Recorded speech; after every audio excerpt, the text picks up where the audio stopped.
So guys, good morning. So nandito na tayo sa probinsya. Ayan. So ito yung manukan nila Mrs.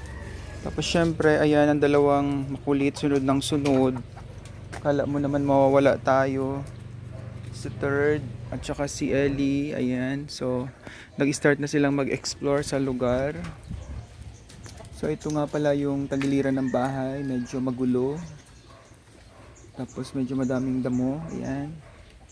Tapos ito yung likuran nila. So may puno ng star apple, walang bunga. Tapos ayan, may ilang mga puno-puno. Tapos may makopa. Picture ko na to guys sa vlog ko. Ayan, may makopa dyan. Tapos may, ayun, may patay na puno ng, ano ba yan? Ng manggay ata yan dati. So medyo malawak kaya yung dalawa ayan. Pag nasa loob na guys ay hindi na sila masyadong namamansin. Unlike sa Manila kasi medyo maliit talaga yung area. Kaya isang tawag mo lang lalapit na. Dito hindi. Nakakailang tawag ka na dito sa dalawa wala. Hindi talaga sila lumalapit.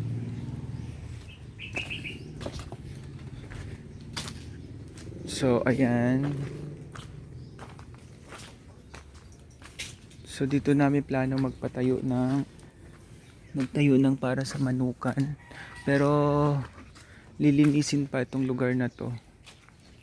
Tingnan natin guys yung tinanim ko na meron kasi ako ditong tinanim na ano na buko. Pero ewan ko bakit hindi pa ata lumaki. Ito ayan o, malaki na siya yung buko. Pero hindi yan yung tinanim ko. Meron pa tayong tinanim dito na buko.